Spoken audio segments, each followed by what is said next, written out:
Blacked out. Okay, everyone, we are live. And welcome. Welcome everyone to Friendly Differences 2.0. I am Solid Blue Sister, and today I'm excited for this show because I have people on the show, including the co-host. I mean, Dread and Fab. This is going to be a good show because everybody on the show has opinions and thoughts and coming at it at different directions. But we're going to talk about how and why racism flourishes from generation to generation. And in joining us is Black Liz. He has a show on TikTok, Straight Facts, No Chaser.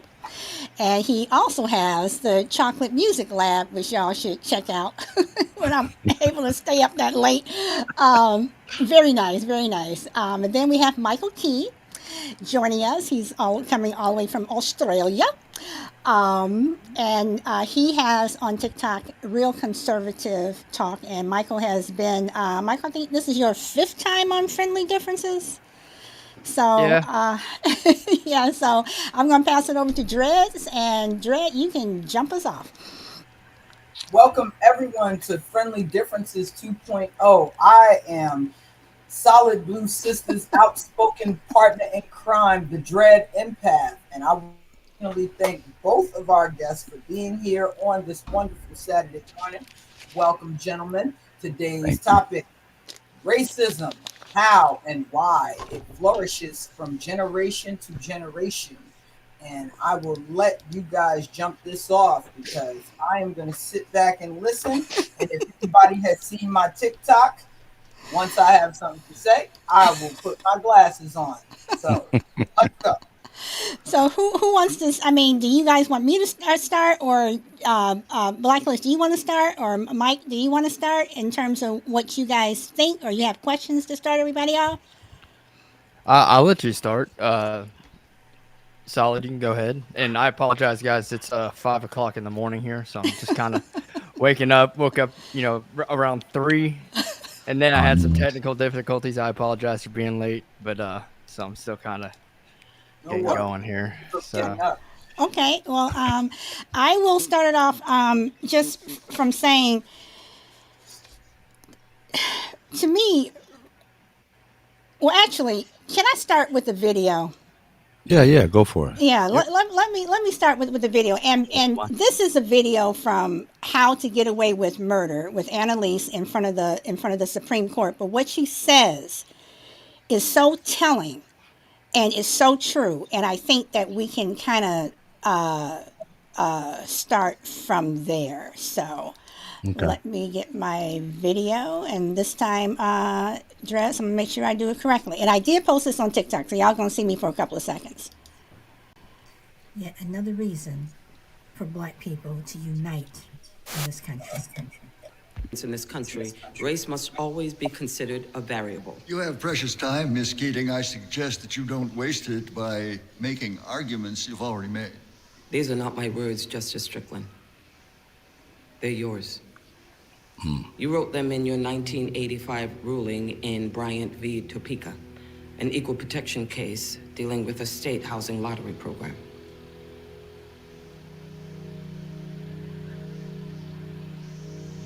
Racism is built into the DNA of America. And as long as we turn a blind eye to the pain of those suffering under its oppression, we will never escape those origins. The only safeguard people of color have is the right to a defense, and we won't even give them that. Which means that the promise of civil rights has never been fulfilled. Due to the failure of our justice system, our public defense system in particular, Jim Crow is alive and kicking. Laws that made it illegal for blacks and whites to be buried in the same cemetery. They categorize people into quadroons and octoroons. They punish a black person for seeking medical attention in a white hospital. Some may claim that slavery has ended. But tell that to the inmates who are kept in cages and told that they don't have any rights at all. People like my client Nathaniel Leahy and millions of people like him who are relegated to a subclass of human existence in our prisons. There is no alternative to justice in this case. There is no other option. To decide against my plaintiff is to choose lining the pockets of prison owners over providing basic defense for the people who live in them. And is that the America that this court really wants to live in? Where money is more important than humanity? Where criminality is confused with mental health?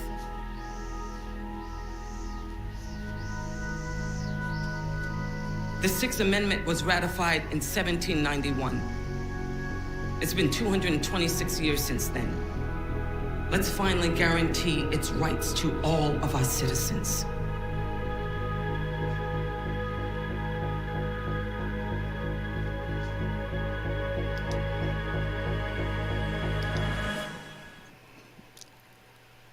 Okay, let me take this off. That part. Okay, y'all, I'm trying to get this off here.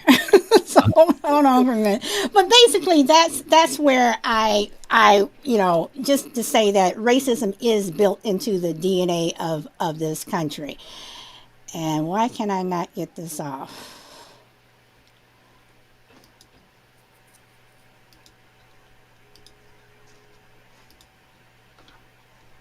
Hold on.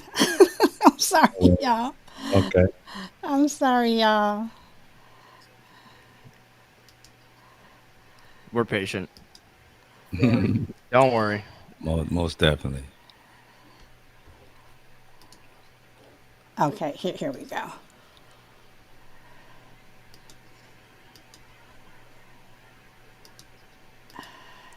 I can't get this off.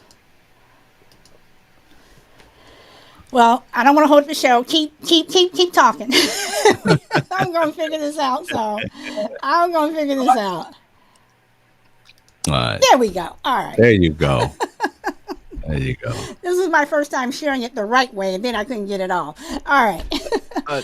If you don't mind, I know I was late, and so just real quick, I'd just like to know how to address everyone. If you names, I haven't met anyone except Solid here, so and then I know some people don't want their names on the podcast or anything like that, so if you want to go ahead, let me know how to address you.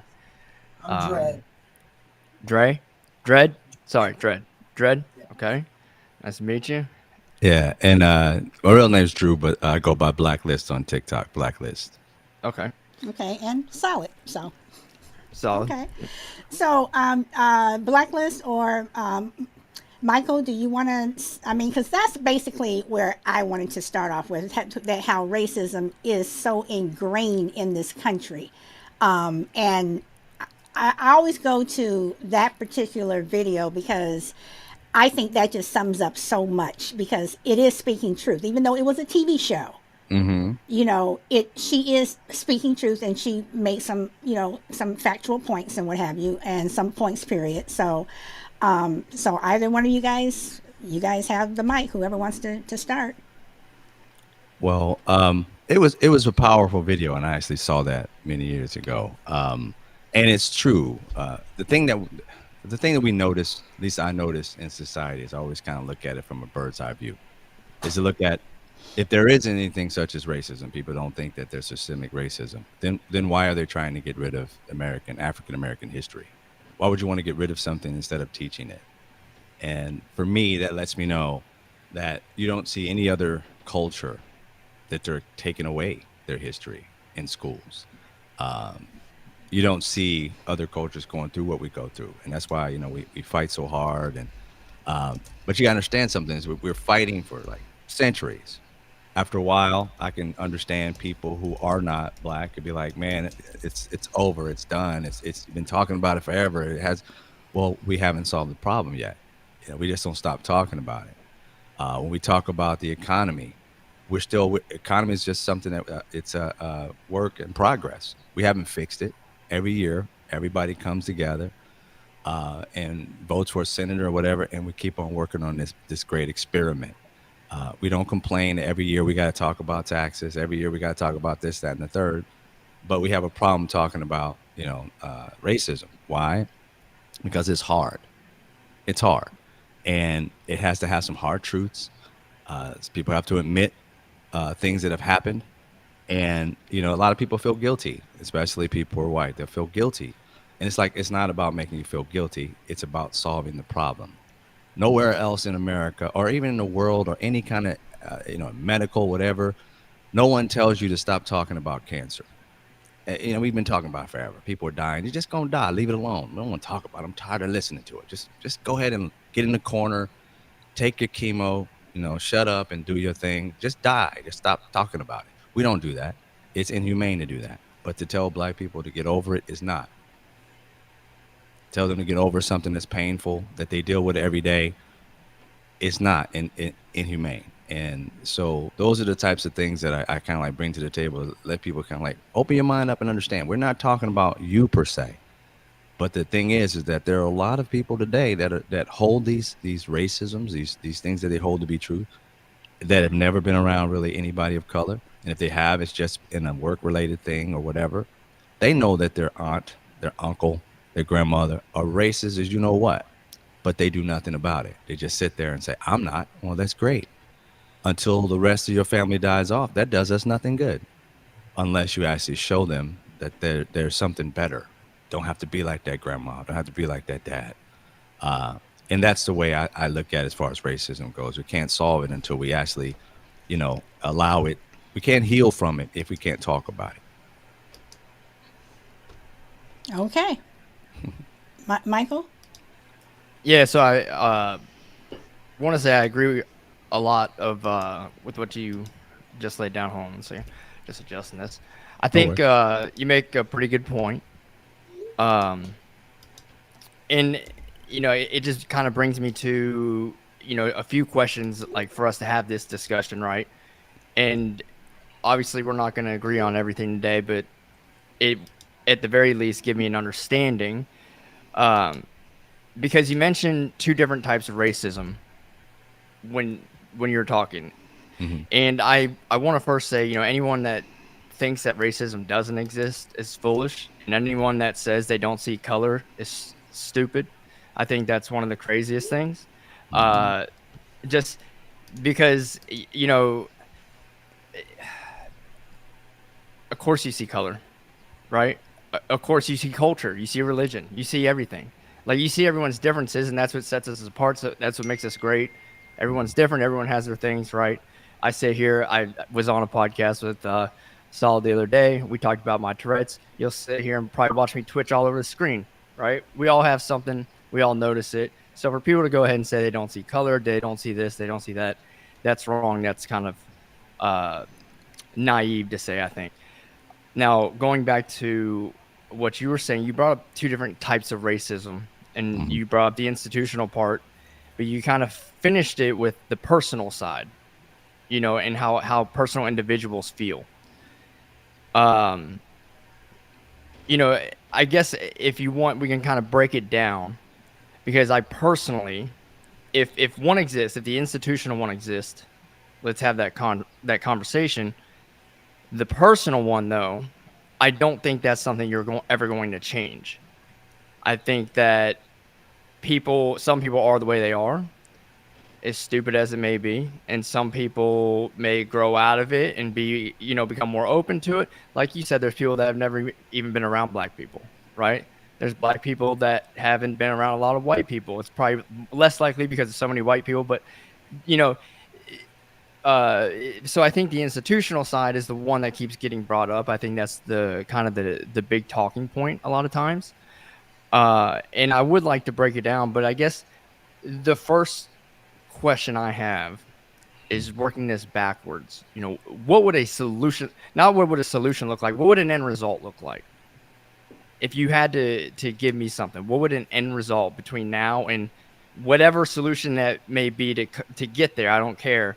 But what would that end result look like where you say, all right, there's no institutional racism. We're all good. Not, obviously bygones aren't bygones, but as far as the system, What does that look like?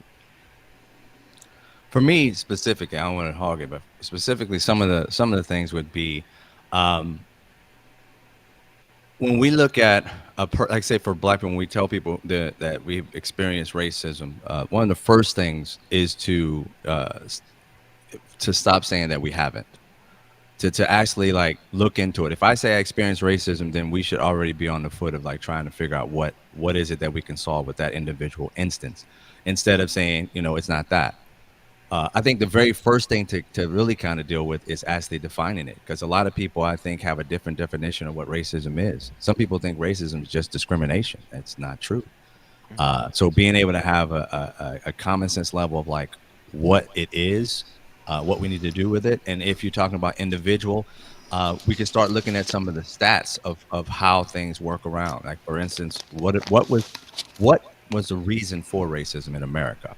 And that was to separate the different races and create a structure of power.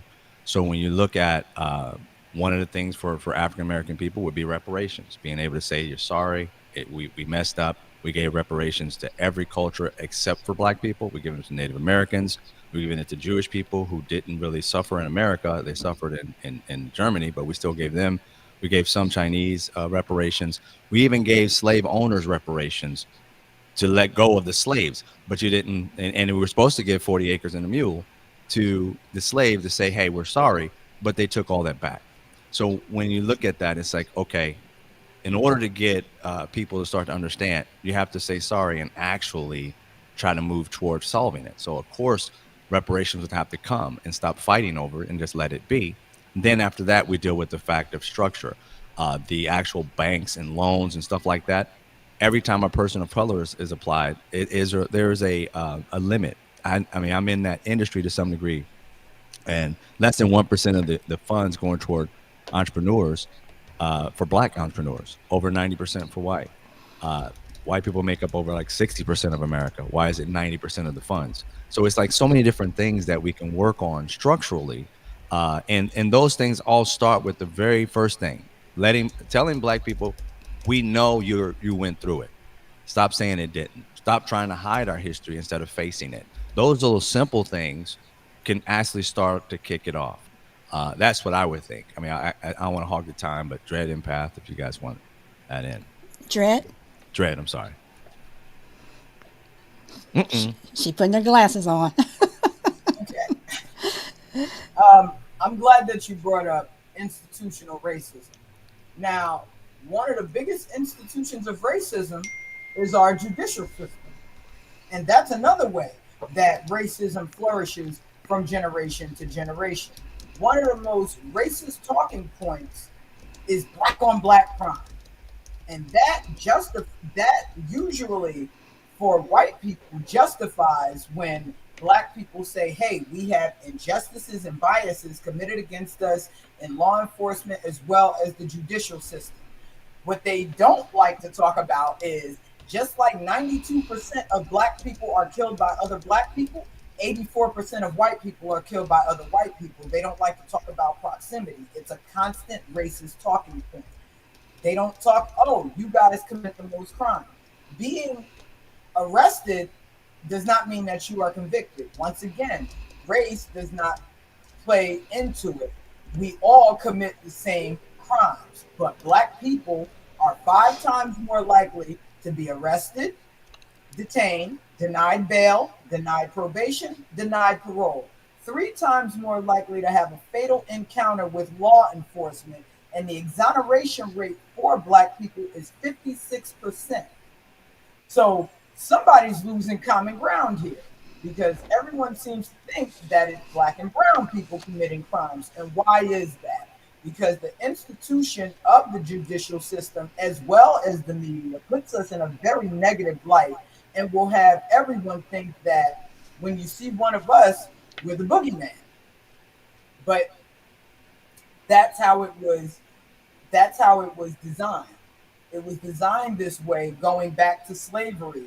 You read the book, They Were Her Slave, They Were Her Property, in which white women were actually sexually gratifying themselves with black slaves and thereby the narrative that black men were hypersexual was born.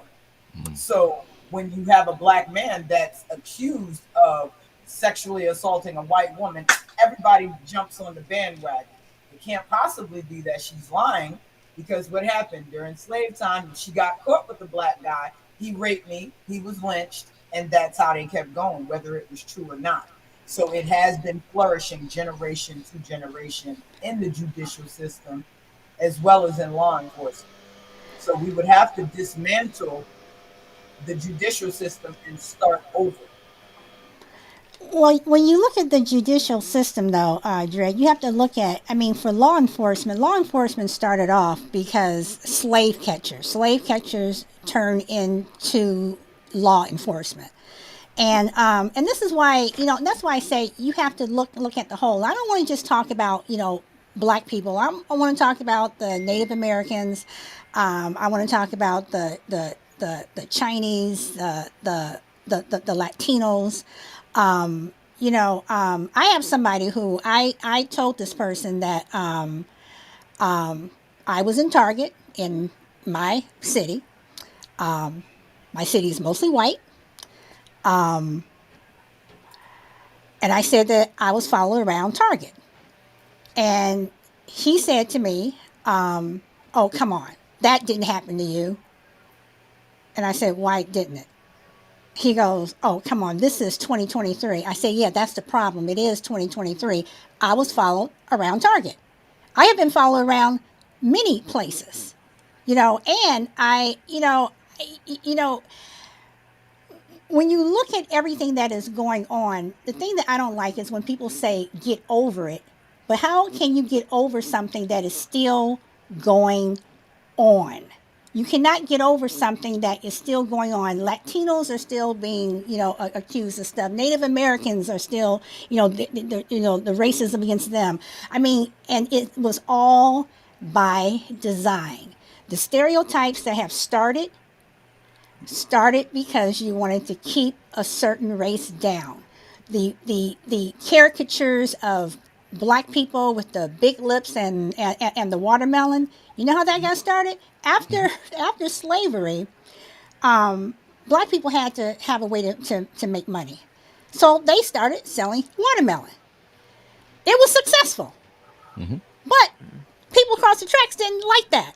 So they said that, no, you cannot do this anymore. You have to work here. You have to work here. So once again, they took us from the plantation and put us, in other cotton fields where you're working for somebody. You'll get a little bit of money, whatever. But they took over all the watermelon things. When you talk about, how well black people, if you all would just do this, you all just do that. Well, we did that. There were hundreds of Tulsas where we were fine. Segregation was actually better for us. But then we were doing too well. So what did happen? The other group came over, the white people came over, and they burned it down. They stole and they burned it down. So now this is where black people are. This is where Latinos are. This is where Native Americans still on reservations in 2023. Yeah. This was all by design, and it worked. And now you have Florida, and I'm sorry, Ron DeSantis is not my favorite person. It has nothing to do with his political party or anything. I'm talking about him as a person. I think the man's evil. For him to sit and want to erase a whole group of people, their history, starting indoctrinating, that's the word he likes to use, indoctrinating young white kids to think that slavery wasn't this, or this didn't happen, or this didn't happen. It did happen. You know why? Because we're still here. And you cannot talk about white history without talking about black history. You cannot talk about black history without talking about white history, because I guarantee you, if you look back in your family tree, you're going to trip over one of us. Because I guarantee you, your great-great-great-great-granddaddy or great-great-great-great-grandmama was sleeping with somebody else, because I know, because my 3 times great-grandfather was a white plantation owner who raped my 3 times great-grandmother. And if you were to see my father looked like he was white, and my great grandmother was half white.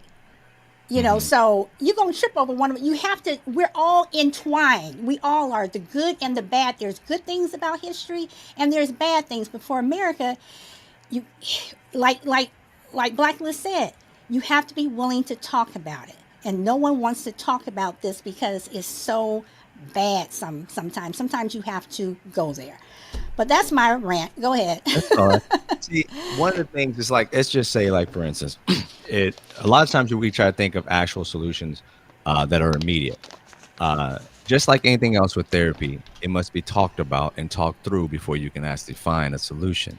And just like mostly with us, with men, we're focused on solution. I'm an avid solutionist. I'll come up with a solution in a heartbeat. But if you've ever been in a relationship with a woman, you know that women like sometimes to listen to you, to want you to listen to them and not solve the problem. They're like, I got the problem. I can solve it. I just need you to listen. And so that is the type of thing that we need to do with racism. Listen, learn, educate yourself. Don't try to supply a solution so quick. Understand what's going on. Because again, a lot of people have the education of what it is and how it went down wrong. And as you start to understand it, like anything else in history or in life, if you don't know the root cause of something, you can't solve it. If you don't know how, like again, like if we didn't know how COVID was going about, we had to figure out how to solve it. It wasn't like one day we can just automatically end it. We had to go through it, figure it out, and solve it.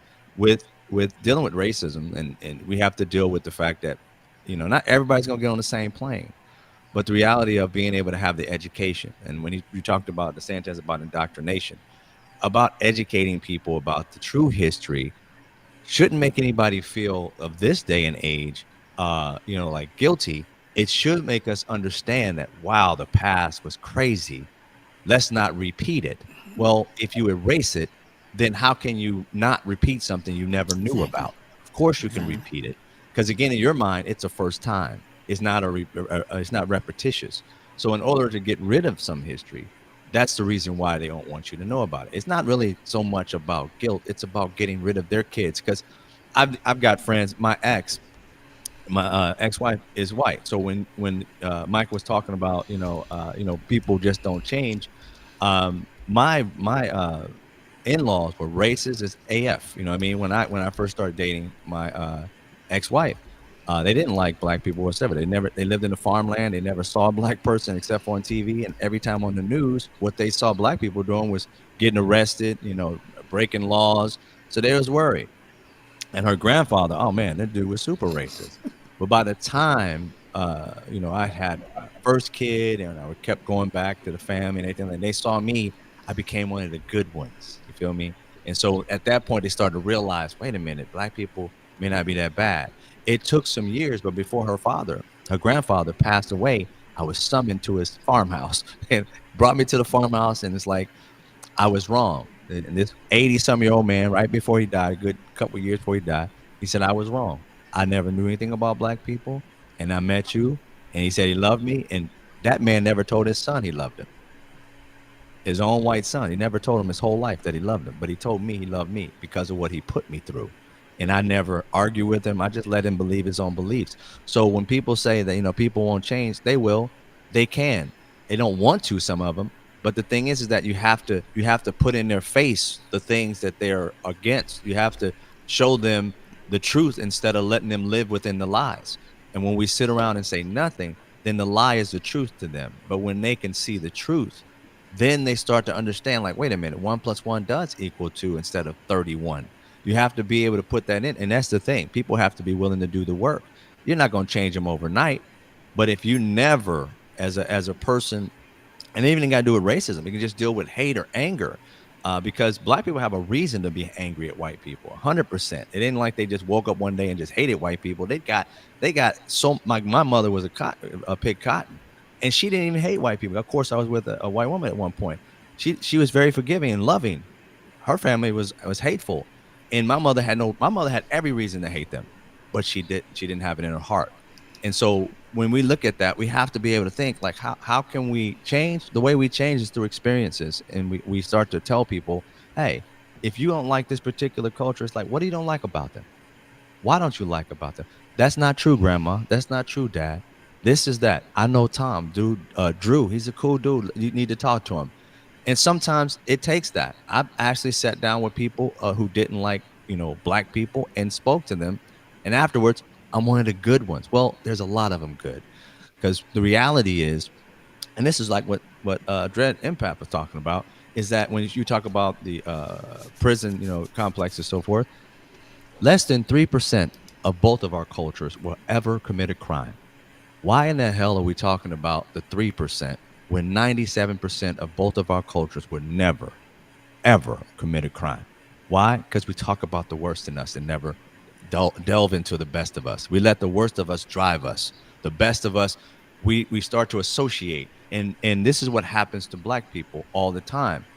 We talked about black on black crime. Ask yourself the question, why don't they ever say white on white crime, Latin on Latin crime, Asian on Asian crime? Because they commit them close to the same. The majority of those particular races are dying by their own people, but we never say it. You have never heard it in your life, white on white crime, yet they commit the same amount percentage wise. And if you wanted to deal with numbers, they're killing multiples more than anybody else. If you want to deal with percentages, like, oh yeah, there's 3, whatever. But no, if you want to deal with numbers, there's still the higher population. So that means there's more bodies in the morgue due to white people than there are to any other culture. But we don't go there. We don't say that. We don't put that on people. And I don't think we should. My point is, we shouldn't do it to black people. Black on black crime should never be a thing. But it's something that's used politically to immediately put black people in a particular place. And when you do that, it automatically, people start saying it. You can hear anybody say, black people saying black on black crime. You're like, dude, do you ever say white on white crime? It's so indoctrinated within them to say it, because they hear it through political party stuff, through their own parents, because again, being indoctrinated your entire life. My mother, she doesn't know the true history of America. She was taught in school the most wackest shit that white people taught them back in the day in Mississippi that you would not believe. But she knew the truth from Martin Luther King and everybody else. She knew from that. But when she listened to what was on television, what was on the news, black people were the worst thing that ever came out this damn country. When in fact, we started out here just like everybody else. America started out, the new world started out with all cultures. And it wasn't white or black. There was no such thing as white or black. It was everybody enjoying their own culture. Irish were Irish. African was African. European was European. Why can't we go back to that? You know what I'm saying? Why can't we just start from there and just say, hey, look, we are, but again, we don't spend hundreds of years of degrading one another, and mostly people of color being degraded. And now that we're fighting back, every time we fight back and say, hey, look, let's just deal with this shit. Let's fight through it. Somebody in some place or another, mostly white, will want to destroy that and don't want anybody to talk about it. I don't want my kids' feelings to be hurt. That's what my thing is called: straight facts, no chaser, F your feelings. Because I don't care about your feelings. I care about the facts. Then we can deal with feelings. If your feelings are based in fact, then we can talk. But if they're based off of lies, I can't help you with that. Go work out the lie and find the truth. Do your research and find the truth. And stop going to sources that just agree with you all the time. Go to sources that don't agree with you and find the truth. Because somewhere in between, there's the truth. There's extremes on both sides. But in the middle, you'll find more truth. And that's where I live at, right in the middle. I love it. Very well said. Michael, can I ask you a question? Yeah, go ahead. Because this is Friendly Differences, and in order for us to meet in the middle, I feel as though I need to hear from a white male, since this is about generational racism. Did you yourself, as a white male, growing up, what kind of racist things did you hear about black people, Latino people, Native American people, if anything? You know, where did your family stand with people of color, people who are non-white? Let me hear from you. So I grew up in neighborhoods, mixed neighborhoods, black people, Spanish people. My school was about 50% white, about 20% black. Really, Haitian is the big Haitian, Bahamian, Jamaican, because I'm from Southwest Florida, um, and a lot of Mexican, a lot of Cubans. Very diverse. If you went to my high school now, I think white people are actually a very minority group there. A lot of Spanish people that have moved in, right? Uh, I've grown up, you know, two of my best friends, Haitian. I played college football. That's where I met them.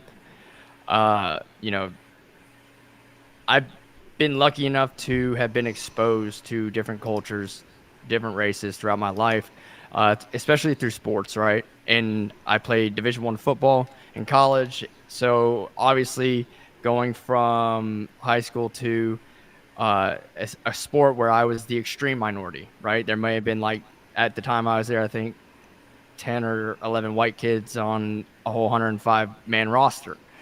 So, you know, I think I've been lucky enough to have been exposed, and again, that's going from Southwest Florida up until to Tennessee, and so I've lived in the deep South my entire life. Right, my family background, we're from Ireland, came here in the early 1900s. My grandmother's background has some Spanish in her, but other than that, pretty simple. From Ireland, haven't been here that long, except for uh, had 5 family members that fought in the Union Army. 3 of them in the Battle of the Wilderness. 2 of them died there. So we could track that back. But they had actually just come from Ireland at that point in time. They were one of the group that when they got off the boat, they immediately were enlisted into the Union Army, went and fought.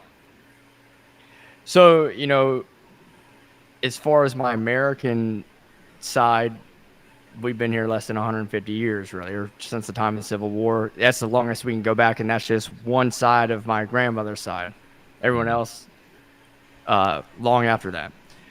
As far as some of the stuff you said, I think you guys made a lot of good points. I think you'll find that I actually agree with a lot of the stuff you said.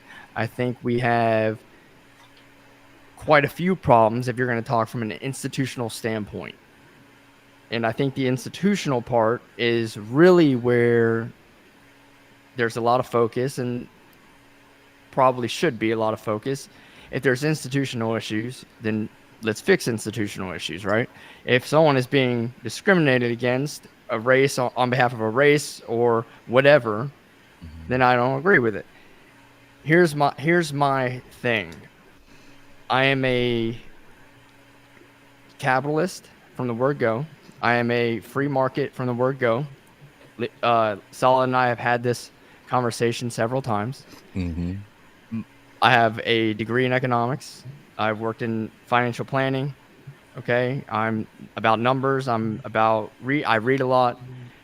And so research is just something I like to do on my free time. You can say I'm a bit of a nerd, I guess, right? When it comes to the institutional stuff, when it comes to stuff like, let's say, prison, I think we have a huge problem with our parole system. Whether it's white, black, and different, it doesn't matter. I think that it's terrible that we are sentencing people for a crime and we put them in jail. And then when they get out, we continue to punish them. If you served your time, I'm one of those people. I'm a believer. If you serve your time, then you serve your time. Getting out and then drug testing someone 40 times a month when they go smoke some marijuana and then all of a sudden they can't get a job. Well, what are we doing here, right? You're costing money on the taxpayer, putting them back in jail, but you're also not benefiting them when they should be out working and learning how to be a member in society. I think we should have better programs in prison for people that are going to get out. Now, if you're a murderer or a pedophile, it's a whole different situation. But someone who is going to come back out and be a contributing member of society, why aren't we trying to help them transition out? So I think that you'll find that I agree on a lot of this stuff, and we're going to have disagreements, but again, there is a middle ground, right? I think the history thing is probably we're going to start having some disagreements. Now, I've done some research on Drew. Is it all right if I call you Drew? Yes, sir. Go ahead. So I listened to your podcast with you and Solid. I want to say the Black Dollar Fund, absolutely genius idea. I think that is absolutely outstanding. Taking a correct me if I'm wrong, taking a subscription base and turning it into loans and, to help black entrepreneurship. That's awesome. I actually, one of the guys I told you about, my best friend, talked to him every day, was in my wedding. He's trying to become a contractor right now. I said, hey, maybe this is something you could look into when you're trying to get your business. I don't know, right? But again, I think that a society where you have the freedom, whatever your self-interest is, whatever your goal is, if it's to make money on the loans, the interest of the loans you're giving out, fine. If it's not, if you're doing it, like you said, you're doing it for an altruistic purpose, that's great. But if you want to just give it out to black people, give it out to black people, right? You're trying to benefit you, and you should have the right to do that. Right. That's where I'm at, and I've talked to Solid about this before. I think that a free market system actually takes care of a lot of the racism part when you allow people to just do what they want to do. And the market works in wondrous ways. It really does. As you can see, racist or not, the Dylan Mulvaney deal with Bud Light, okay? People didn't like it. You could say, well, they hate transgender people, whatever. Good or bad, it had an effect. People didn't like the decision, and Bud Light suffered. If people are going to be racist, well, the people that don't like the racist part, guess what? They're not going to go and do business with with that business. And they're going to find someone in a competitive marketplace where someone is going to, if I can't get a loan at the bank, fine. I'm going to the Black Dollar Fund because he's not only going to give me a loan, but he's not borrowing the money from another bank or the Fed, and he doesn't have to have a spread on the interest rate. So it's going to be a lot lower rate. He's making his money, and I'm paying a lot less than the bank. Now, he may run into issues with the bank on the conspiracy level here, like we're not going to go there. But, hey, it is what it is. It's a genius idea, and I think that where you start having it, if there are these institutional racist policies or systems in place, I think what we're running into is where the government has gotten involved and poured fire on it, right? Because they don't allow the free market to take place because the government ends up creating monopolies.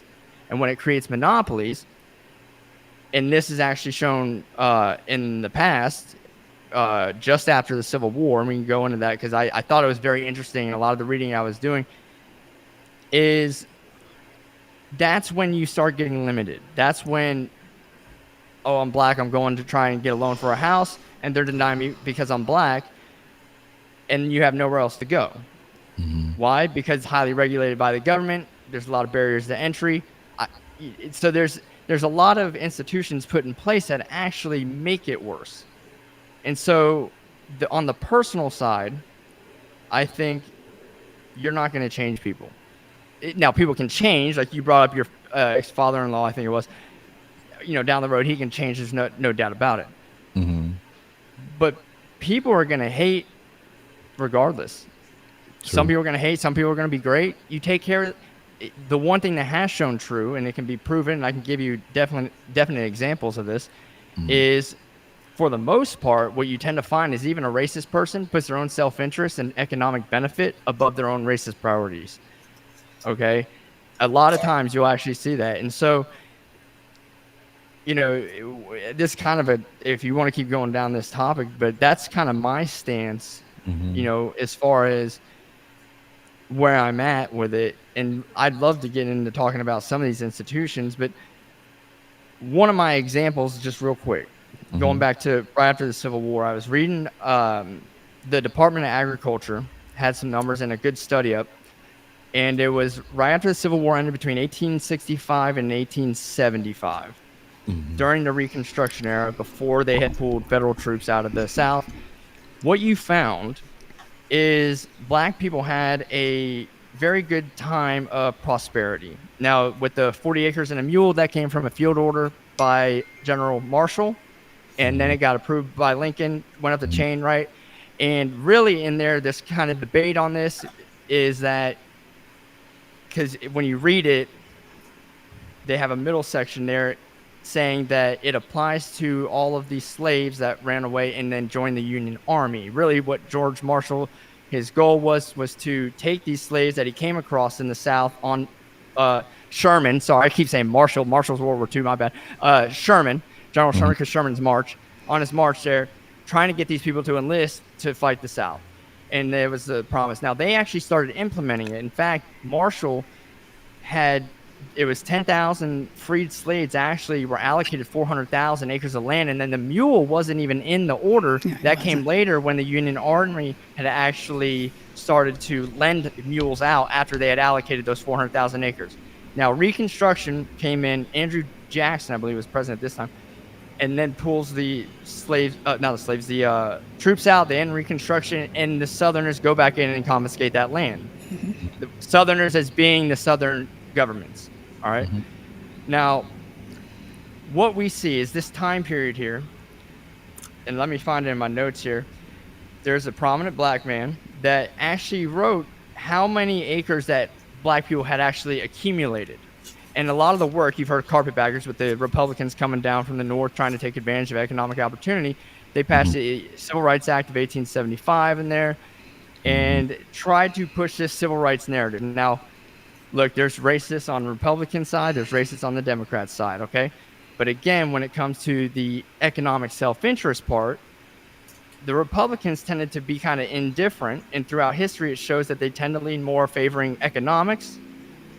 Again, they can be racist, but they tend to lean more in what's best for me financially. Well, they started to do business, and what you found is that you had the tenant farming became a big thing, and when it first started, black people were actually accumulating land, and they had gone from holding about 3 million acres to about 12 million acres in this 10-year period of time. And they started accumulating land, and they had incentive, because some of the incentive with the landowners was that they didn't have any more labor because they had freed the slaves. Again, this is just that short period of time. And so they started promising land and some of the profits. When Reconstruction ends, you see the governments come in and tenant farming keeps going on. However, they take the incentives away. They start pushing Republicans out. This is around the time that the KKK started as well, which KKK, we know what that is, to terrorize black people, but also to try and minimize the Republican influence in the South as well, because that was the black people that were voting Republican plus the carpetbaggers. And the Dixiecrats, I think, too, as well. That's what they were. Yeah, Dixiecrats, well, Southern Democrats, Dixiecrats, yeah. Dixiecrats, just Dixieland, yeah, that's the same. So there's different names. But the Democrats actually came and took 100% monopoly over the governments.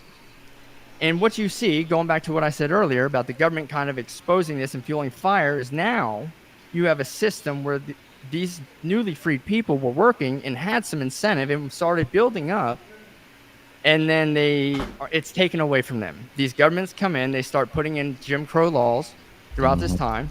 About 1890 is when those really started coming in, but from 1880s on until about 1964 or so, or actually, sorry, 1970, I think, the Democrats at the state and local level had 100% monopoly on governments.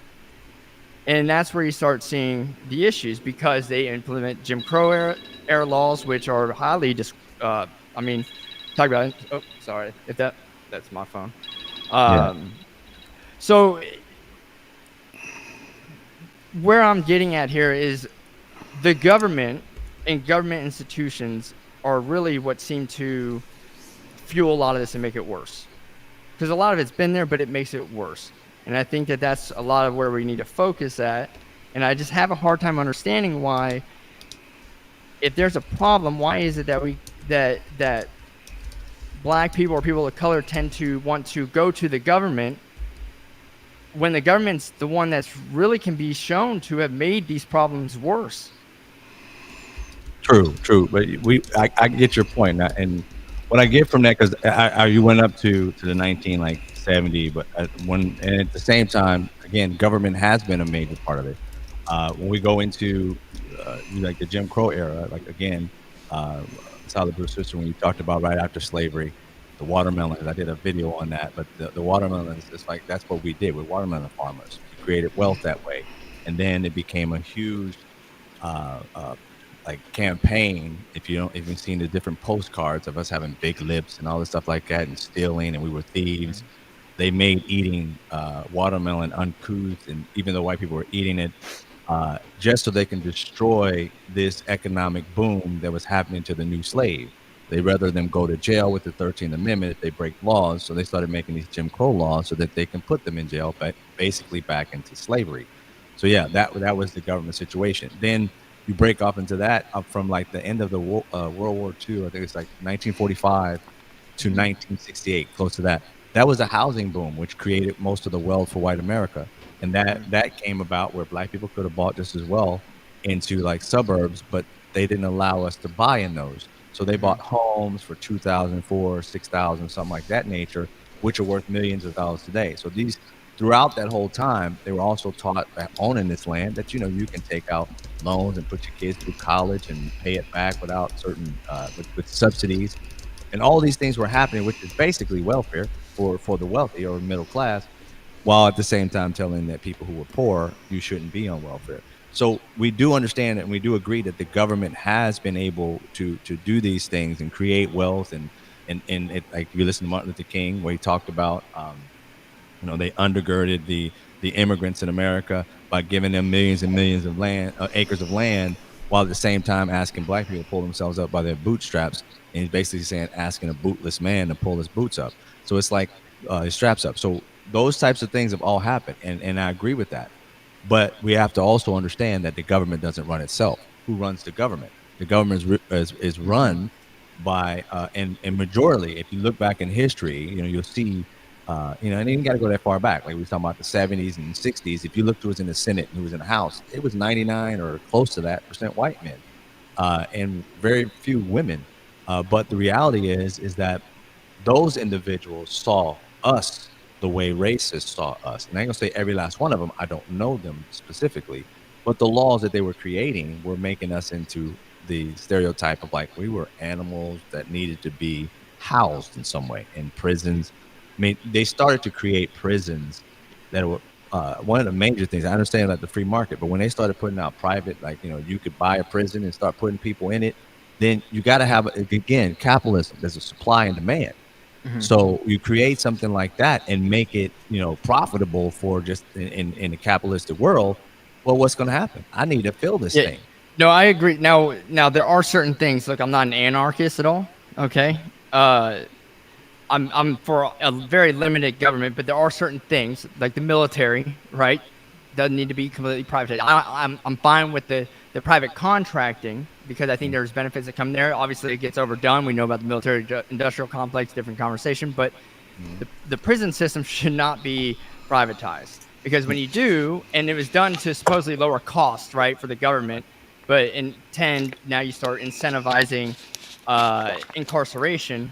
And I think that if we're going to incarcerate people, then we should also be on the hook for when we incarcerate people, and the government should be on the hook. The government should have to front whatever the cost of that is, right? So there are issues with that, and I think that is a huge problem. I don't understand why there are. I haven't done a whole lot of reading on it, but I have yet to find a piece of reading where I'm like, okay, that makes sense as far as the private prison system, right? Now, going back to what you said about like the politicians, and it's been well known, right, from the 70s on, even until the 90s, really, that there have been very racist politicians in office. Some of them are very well known, and that's kind of, you probably see where I'm going now, is why is it that if we have this problem with racism, but the black community seems to support people like Joe Biden, who not only himself has been very racist, but also the people he's associated with and the Democratic Party as a whole. It's like the less of two evils, because you got to look at Trump. He's been racist as hell too. Solid. He's got. Well, let's look. Hold on a second. No, that's all right. I was going to say let's go up to 2016. We can talk about Trump. That's fine. But let's go for my question. Let's go from 2016 back. We don't even have to bring Biden into it. We'll just say the Democratic Republican Party up to then. Like I said, I stay in the middle. I do both sides of it, and like you said, I know exactly what people say about Biden and what he has been racist against.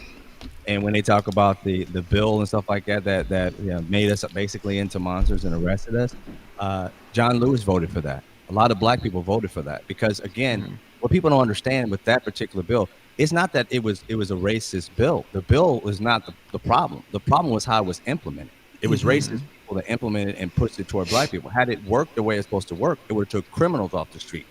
But we have a racist police department that literally started to arresting black people more than anything else. Even that goes, like, if you talk about there's a documentary called 13, and you'll see how the prison complex was actually created. It goes way back to even before that. Nixon, Reagan, all of them. They all created this whole all the way through it. Even Clinton creating certain bills. It's been going through. I got you, Solid. It's been going through the whole process. So when you look from both sides of the fence, you start to understand black people aren't stupid. We know there's racism in both parties. And even like you said with Trump, if you take it back to, people always want to try and put a parameter on something. If you were racist when you were 15, you're probably still racist if you're 30, unless you have some cathartic process in the middle, in which, like I said, my ex's father and grandfather, they had to have me be the actual twist. They spent their whole life, almost up until their death, being racist. Nothing changed it.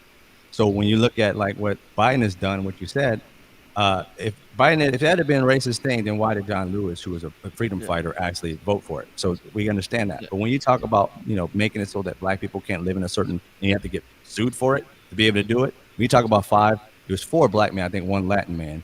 That was in Central Park, and to put out $80,000 or whatever per page for a whole week or whatever it was, to say we want to bring back basically public lynching in a sense, to be able to kill these men for what? For something that the lady got the wrong people. I mean, even when he found out that it was the wrong person, he still didn't recant.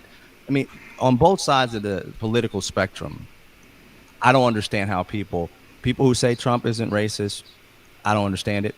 People who say that Biden hasn't had any kind of racist thing that happened in his past or been next to racist, I don't understand it. They are there, but the point of the matter is, just specifically for black people, and this is one thing, not for you particularly, Michael. This is one thing I have an issue with Republican friends of mine that have this perception that black people are just lockstep with Democrats because it's just a Democrat thing. It's like, no, tell me what bill, tell me what plan that Republicans have ever thought about or even brought about to be able to talk about helping black people or people of color, or even to get the black vote. Because again, when people bring up, like, let's say a Trump, for instance, the things they bring up, they talk about the 3%. That bill that he passed so that people can get out of jail early or for whatever, again, that's 3% of the black community. It's not 97% of us will never go to prison, never go to jail. Even less than that really would go to jail. 3% will ever commit a crime. The ones that go to jail are less than the 3%. So you're telling me helping 1% of black people is something that we're supposed to all just jump up? I'm like, my son, my kids, nobody's ever been to jail, so that doesn't affect me. It affects my culture in many ways because of the racism in that we wanted to stop. But that's nothing. How about helping us get loans? How about helping us get what about the HBCU funding? Well, see, again, not all of us going to HBCU. I went to Ball State. I didn't go. So that doesn't apply to me. Again, a small percentage of people go to HBCUs, even though they want to go. It's not like it can hold 47 million black people in it. You know what I'm saying? So Absolutely. It's like, again, those are great things, but those things are the same thing that every president has done, whether they did better at it or worse at it. It's not something that specifically, and these are the things also, and it's not just with anybody else, even work with our own black community, that to find out, like, what are the things that we want to have done, because these are the same points, but again, like the HBCUs, all stuff like that, those are the same little key points, and it gets to a point where politicians say all we got to do is say ACBU, all we got to do is say this, that, and black people are on our side. The thing is that we don't have both parties vying for our vote, so to speak. It's usually the Democrats who are like, yeah, we're vying for your vote, and we're going to continue doing the same things. Now, if Republicans came out on the other end of the spectrum and said, hey, we're going to do this to help the black community, we're going to do this to help move you from the lower income to middle class, there's no plans, there's no plot, there's nothing. There's just always just come over here because Democrats used to be racist. Like, we all are racist. Go ahead, Solid. History. No, Blue sister. I mean, okay, Dre, go ahead. No, I was telling them to pause so you could. Oh, okay. So no, I mean, I just want to piggyback off of what Drew said because black people, I mean, at least for me, I'm just going to speak for myself. I vote for the lesser of two evils. And I have voted Republican before. And Michael knows I'm curious. I am I don't. I am a liberal. Hold on, I am a liberal with conservative views. Some of my views are very conservative, whatever. But Sure. Michael, you remember when we were talking about Roe versus Wade, and I said with this passing, it's going to get worse. These more laws are going to come out, and it's going to be worse. And you said, I don't think so. Well, it has because now, not just the voting, but the book banning and just a lot of things that have gone on against. Well, hold on. Now, the book banning, let's be honest. The two books. Now, I personally went and found Two? these books. Well, I know the two that I've heard. Look, I've been back and forth with Australia, okay? The two I Okay. know of, okay? The one was the genderqueer, all right? Come on. If you went and look at the pictures and come on. Like, Okay, that's a but given. That should not be there. okay. But I guess my thing is for a country who's supposed to have freedom of speech, and if you take away guns, you have conservatives who are throwing their arms up in the air saying, "Oh my God, we're taking away our guns." We're going to concern ourselves with a book about queer, but every time you turn Have around, you seen it? Have you seen the pictures? yes, I have. Do I believe that it belongs in school? No, but at the same time, it is up to the parents to say, I don't want my child reading that book. So if the parents voted to have it out, you're saying you're okay if it was voted to have out but not legislated out? No, I'm saying that if the book is on the shelf, your child just cannot see it. So you would tell the school, I'm just trying to get understand. You tell the school, look, if my child comes in, they can't. Like kind of like a parental block on a TV, right? Yeah. Okay. Yeah. Yeah. Because Michael, what's happening is now, And that's not a bad idea. libraries I'm are just trying to closing. I mean, they are closing. They're going book by book by book. But as I brought up in a previous show, you're taking out Beloved and Malcolm X and some of these other people, but you're gonna keep Huckleberry Finn, where the N word is in there every 5 seconds, and as one person all said, those should be left. Malcolm X, King, all this those is should be what I'm left. saying. Yeah. Everything should be left. It's up to if you do not want your child reading that book, don't let them read that book. If you don't want them learning this particular thing in class, remove them from class. Because now I'm to the point where history should be an elective. If my child cannot go in and learn the true history of Rosa Parks and what they have done in Florida has taken away the fact that Rosa Parks was black. Why have her in there at all? Because the whole point of what she went through was because she was a black woman who did not want to give up her seat to a white man. So if you don't say that she's black, well then why did she get arrested? So I mean, I'm just saying that if we cannot learn the truth about this person, then I don't want my kid going to school hearing about George Washington and Frederick Thomas Jefferson, whatever. Because and then if you're going to talk about That's them, what they need to teach about. but I'm just saying, but talk about the whole. If you're going to talk about them. They had slaves. Thomas Jefferson raped a 14-year-old girl. It's a uncommon belief that the first black woman to be the first lady was not Michelle Obama. Okay, it was Jefferson's mistress. Actually, there's a lot of speculation about that. Right, but and this is what I'm saying. But I'm saying teach it. I'm saying teach it. When I went to and I'm sorry if y'all have heard this story before. When I was in Washington and I went to Mount Vernon, and one main reason I wanted to go there was because I went to see the slave cemetery. But as I'm taking the tour, and I had taken that, I had been to Mount Vernon, a couple of times, but this particular time, I'm going through, I'm listening to the same tour, whatever, and they keep saying the same thing, the servants. And I am probably one of maybe 5 black people on that entire tour, and I said, "Pardon me," and I said, "I'm not directing this towards you because I know this is your job and this is what you're supposed to say. Why do you keep calling them servants?" I said, "They were slaves." And his face turns red, and every people on the tour is like, "Oh, can you believe she said that?" It's like they were slaves. What is so hard for saying they were slaves? If you are a servant, then you can go up to say, "Mr. Washington, I quit, whatever, and I'm leaving." You can't. They couldn't do that. Do you think that some of that has to do with some of the politically correct culture that we have as well? Yes, and I think there's political correctness on both sides, but mostly I think is people do not want to say, for some reason, slavery has always been this, don't say it, hush, this hush hush word. Yeah. Just like gay has been this hush hush word. And from what Drew was talking about, if you had cancer, at some point cancer was, she has cancer. It's like you don't talk about it. People don't want to talk about things that are negative. And that's what's wrong with this country is we need to talk about it. But in terms of books and stuff, I say put every book out there, the pictures, whatever. Just put it out there. And if you don't want your child to read it, then that's a book. When they go in, whatever, I'm sorry, you cannot check that book out, or maybe have that book behind the counter or something. But you cannot check that book out because your mom and dad said no.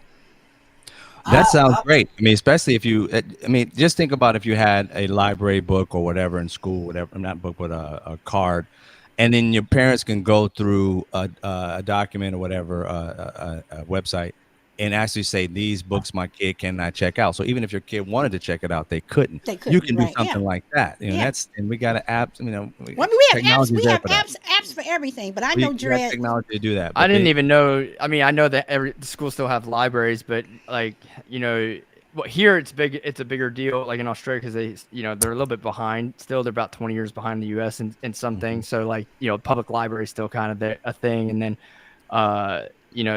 But I obviously, when I was in school, went to the library and utilized libraries. But I didn't even know. I thought they just use iPads and shit now and got whatever they wanted to anyway. I still have a library card that I renew every year, and I still go. So yeah, that's good. So Dred's been wanting to say something. So hold go ahead. No, yeah, go ahead. I have to say that I disagree that it's a matter of being politically correct. I think that it all boils down to, ready? Embarrassment. I'm sorry, what? Embarrassment. Embarrassment. Okay. Pure embarrassment. Because there is no rhyme or reason why. Now you see Michael, he can trace his lineage to Ireland. They've only been here 150 years, right? Now it stops at Ellis Island. It just tells where we came from. Yeah, so before that, there's nothing there. So obviously know that we signed in, and I know that we changed our name, dropped the Mick off of the key, so it went from Mick Key to Key. But that's all. So that's where. What a privilege that is to know where you come from. I'm gonna tell you something. White people, you brought up financial things.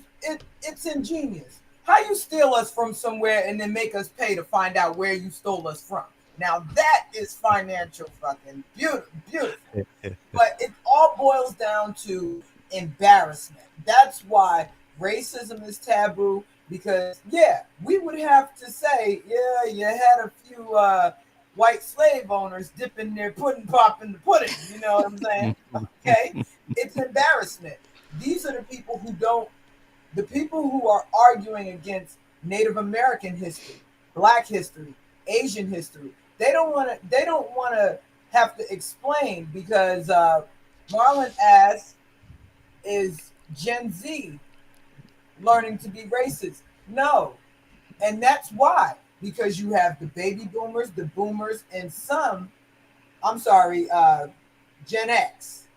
They don't want their nieces, nephews, sons, daughters to find out that they were out there with picket signs, yelling nigger, yelling spit. They don't want their kids to know that they lived in a sundown town, that they participated in lynchings, that they participated in burning crosses. Yes, Marlon asks, does the KKK still exist? Absolutely, they exist. All you have to do is go look up James Byrd, Jasper, Texas. Three white men gave him a ride and they dragged him until his body fell apart. So racism will continue to be generational because it's not talked about. It is a taboo. No one Yeah. says, like you said, no one says, oh, you got cancer. Could you not talk about that? You know, when somebody has a wheelchair and they have to go in an establishment, you don't ask them to park it outside because it's going to make the rest of the customers uncomfortable. You build a ramp. And that's what the problem is. Nobody wants to build a ramp. Just think of it. This year, anybody here familiar with ICWA, the With Indian what? Child Welfare Act? Mm-mm. Yes, What was it? I didn't hear. I didn't hear what. ICWA, ICWA, the Indian Child Welfare Act. It just had to be brought before the court again that indigenous children will not be taken from their homes and put with white families so that they can preserve their heritage, their lineage. No one else has to worry about that. You know, we talk about the rights in this country, but Japanese America and Japanese Americans, after they bombed Pearl Harbor, what right did they have? Right this way into the internment camp. White people don't have to worry about that. You're Irish. What did the Irish do? They dominated the police force and the fire department for the The longest time. Italians did the fire department. Yeah, that's true. My apologies. Italians. The That's true. True. Italians. The Italian. Italians. Big Just like difference. just like now, I'm a railroad worker. Who do I work around?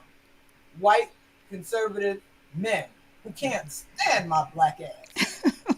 Because when they talk about black on black crime, I tell them very simply, who's committed more murders throughout history? Because it wasn't people who looked like me. It was people who Can looked I like me. ask real quick? Are you a union? Are you a union? A union member? Absolutely. Are you? You're probably not That's gonna why. like me. That's You're probably not why. gonna like me. That's probably won't. That's why I won't say my name. So That's okay. Hey, I get it, but you're probably not going. to Good, you won't say it, and I hope you defend me and get good standing because I have a lot to say about unions, and I think it actually plays into this conversation. Uh, Let me tell you something. A lot so of unions work for the companies and they don't work for the people that pay their dues every month. not the companies, the government. Yeah. Right. Since we are here. So I wanted to ask you guys one thing, and Michael, I'm at well, you're the only white person on the panel, so I got to ask you. So I don't know if any of you were aware that in 2019, USA Today did a study on yearbooks and high schools, some universities, but there was a huge uptick in a lot of blackface, a lot of Klan, the robes and stuff, and it's gotten worse. Fast forward to 2023. Why do you think universities and high schools, because it is a problem, they don't want to curb it or acknowledge it? And for on the college level, is the only way, and this is where I start talking about hitting people in their pocket, is the only way that it can stop is if the athletes start saying, we're not going to play. We're bringing in millions of dollars here, and we're not going to play. I mean, we had a college football game about a month ago where white people were calling the black players monkey, whatever, talking about their families, whatever. And these are people who are playing for your school, bringing in money for your school, bringing in millions of dollars a year, for your school. And you're going to treat them like that? Or you're going to treat somebody, you're going to you're going to pose with a picture like this or whatever? Why do you think schools do not stop that? I mean, seriously, stop it. So, Michael, I'm asking you first. Well, as someone who played college football and was in that realm, if it came out, and I'll say this, if it came out that, let's say, the crowd was shouting racist remarks at black players, right? And it was got public, you would see the school make a comment about it, right? If it doesn't get public, it's one of those things, well, it depends on who's doing it. If you're talking about where you have the opposing student section saying stuff to the opposing team, because usually they're sat right behind the team, well, the school is going to look at it and say, because of the money aspect and the winning aspect, whatever. I mean, people used to look up our names all the time, all of our private lives on social media, and start saying crazy things about people in our family. It goes on, wrong, right, or indifferent. But the school, and this is just the honest truth, is if they're not brought up to the point where it's a public thing and they're kind of in a situation where they have to denounce it, they're not going to say anything about it, right? Because obviously, what do they care if you have the student section behind the players, the opposing team's players, pissing them off, and it's affecting them on the field? No, but I'm not saying no, but I'm no. These were not being hurled at the opposing team. This is being hurled at their own team. What team were you watching? If you don't, I mean, I'm curious. This was recently in the news, right? You're talking about? Yeah, let me. Are you talking about the NFL? What happened with Madison? I'm talking about. The Vikings running back. I take that back. It was Alabama, towards Texas, towards Texas. Yeah, but either way, whether you're hurling them at an opposing team, the fact that you're hurling a racial slur. Mm-hmm. I mean, you weren't saying, "Oh, you're stupid," and you're the. I mean, you're. Well, so, again, idiots are going to be idiots, right? Okay, all right. And so, what are you going to do? You arrest them. You're either going to piss a group of people off, and then you have a whole free speech thing, and then it gets worse. And I'm not saying that's not the way to go, or whatever. I'm not saying it's a solution. I'm just telling you how to look at it, right? Or you don't do anything, and they keep doing it. I mean, it's one of those things that it's been around. What do you want to do? There's 100,000 people in the stadium for one. Again, it's wrong. It's freaking gross. I never even thought about, hell, usually when I've lost, if I'm a fan, I'm kind of pissed off anyway, not even caring about yelling at the other team, right? Okay. All right. And I've been on the sideline with my bag face. And I've never turned around and acknowledged anyone behind me. But people do. Those types of things. I mean, there are solutions. I mean, I don't know exactly what happened in this one, but I mean, like you said, you can't control the idiots, but it's not really. I don't think most people want to control the idiot. It's about how do you handle it? How do you professionally handle this? And for me, immediately, it's like they would be kicked out and banned forever coming to another game. I mean, that's just as simple. And then denounced. It's like we as a team don't believe in anything like that. We don't like our fans believe in anything like that. We won't tolerate it. And I don't care if they had, $1 million ticket, they would never be back into our facility. And it just handles it really quick, professionally. And if people can do that without being egged on, you know what I mean? You got to do something. Which commonly you see that. You see that commonly. If they can identify the people, you'll commonly see where a college will come out and say they have been banned from the stadium for life, or we're taking appropriate action with disciplinary action with the school. Yeah. Right? Like you have seen this multiple times. Those never really make the news. Those never really make anything. Why? Because they handle it real quick and they don't have to wait.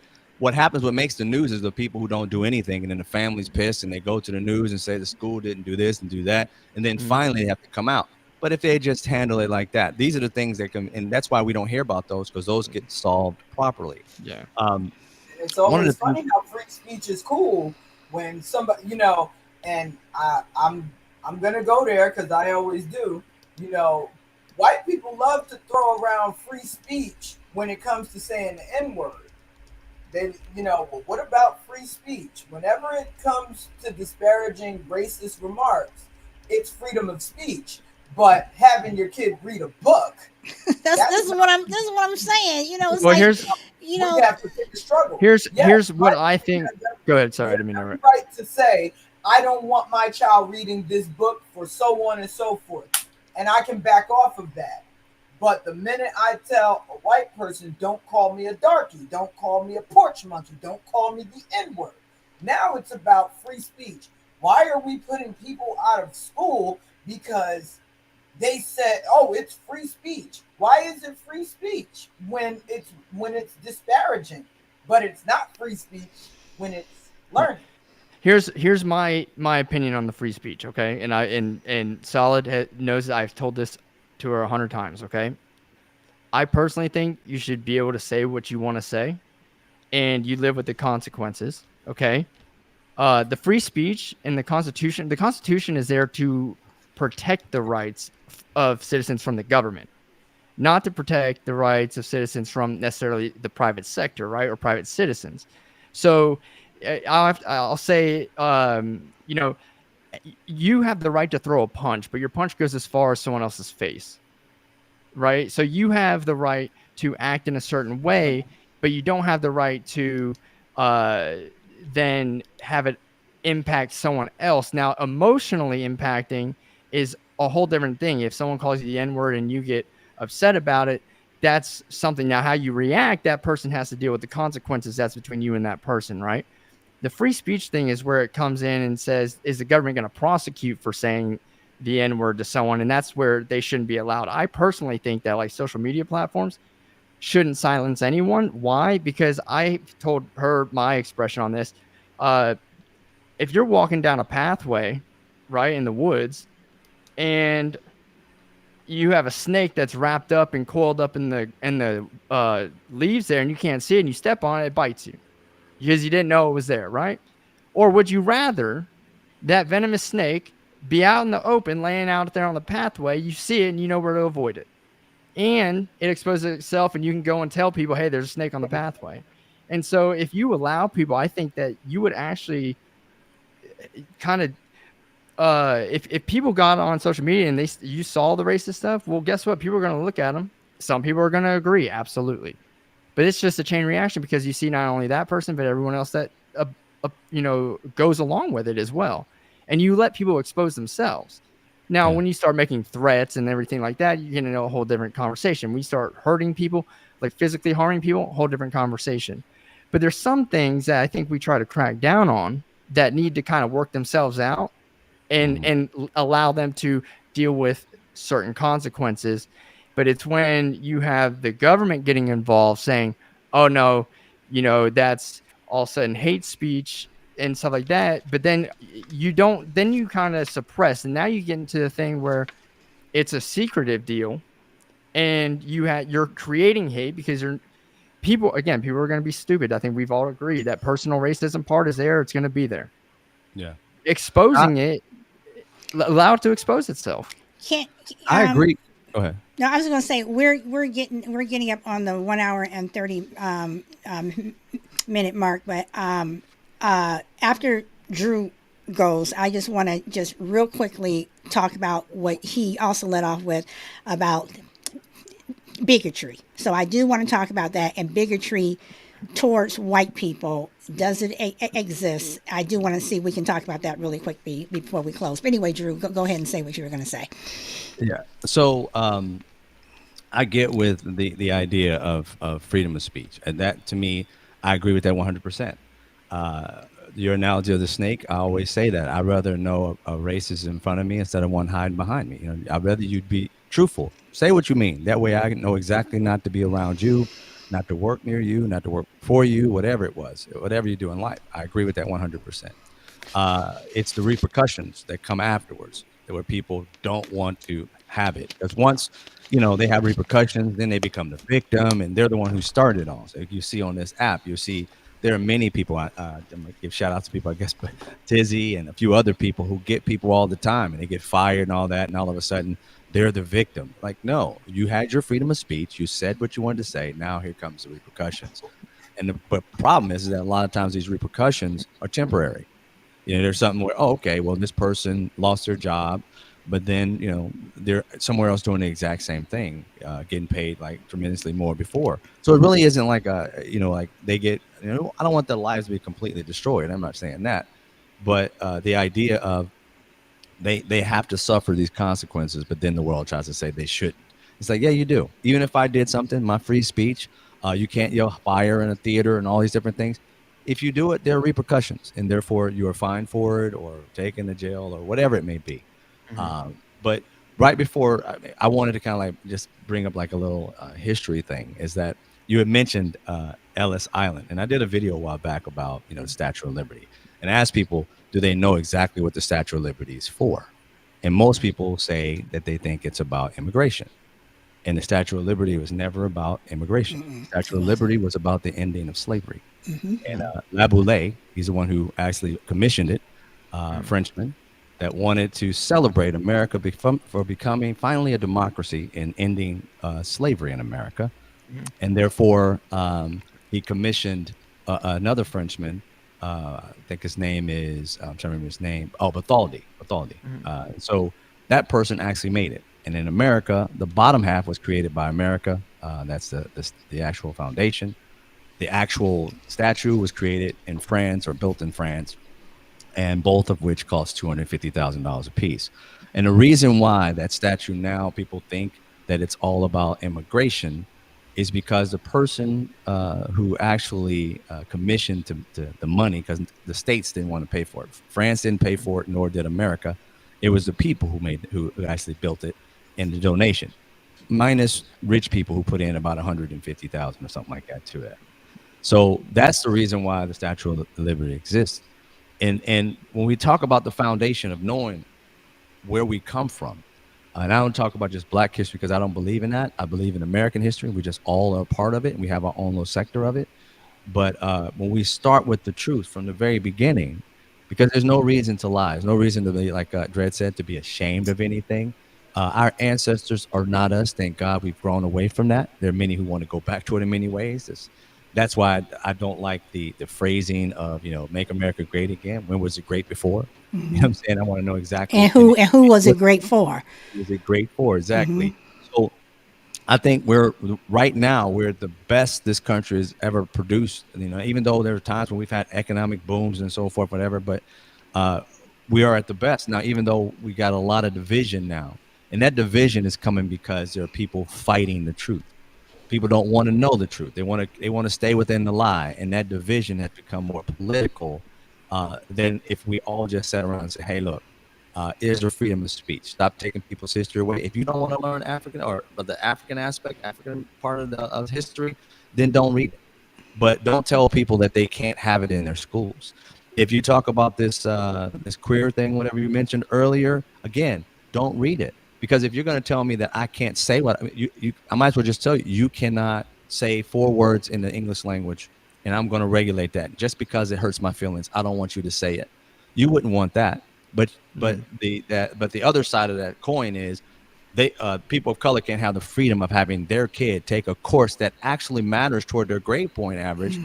Taking these AP classes, but they got to take it of Asian American history and white history, but they can't take it their own history. What if I don't want to learn that?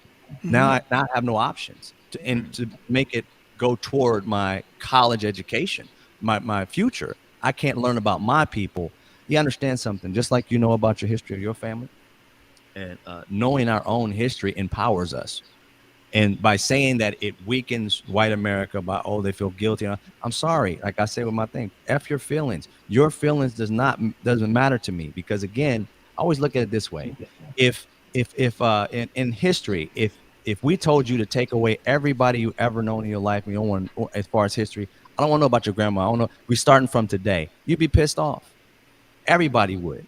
But why is it that every culture has a problem thinking that Black people shouldn't be pissed off, that everything about them? Our life is not just slavery.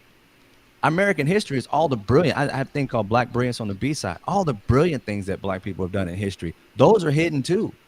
It's not just slavery. But see, you take away the whole thing, most people, like, white people think, and even some of the people who are in these different, these moms of liberty and PragerU, they all want to hide it because for some reason something wrong with it. I'm like, no, there are brilliant people in African American culture throughout history. They created stuff. We had our own car companies. We had so many great things, things that we've invented. And that is shielded from us just because somebody can't handle the worst of our history.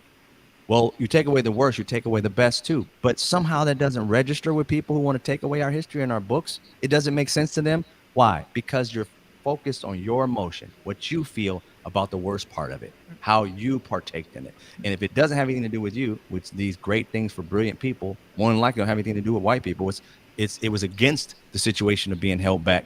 So if it was white people who helped them get there, you want everybody to know about it. And not you, sir. I'm just saying white America. If it somehow white people were behind it and funded it, oh yeah, let's hear about that. But if it was black people in the spite of it, making hair products, pomade for our own people. I'm still here. Oh, I see. Making pomade or something like it for our own people and becoming millionaires. You don't want our kids to know about it. Well, that's what that's what makes our kids understand that everything's possible. If she can do it in 1855 or 1870, why can't I do it now? But if you take that away from black children, what do they see? White people succeeding and some black people, and they wonder, why can't I? Look at your history. There's so much brilliance there. And why would we want to get rid of that?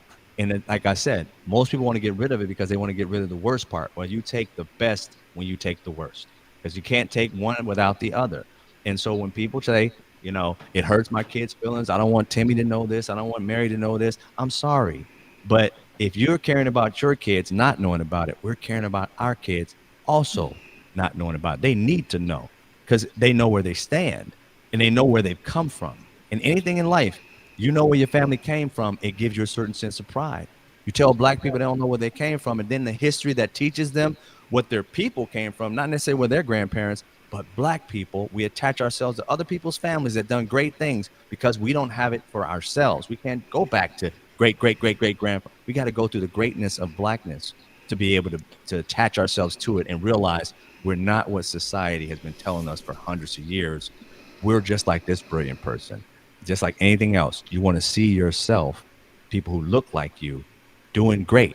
Therefore, your kids can grow up knowing that it's possible. But without that, they can't see it. And all they see is, people who don't look like them succeeding and everybody telling them, why aren't you? Because I haven't seen it in my culture. And now we see it more. But when I grew up, all I saw was entertainers.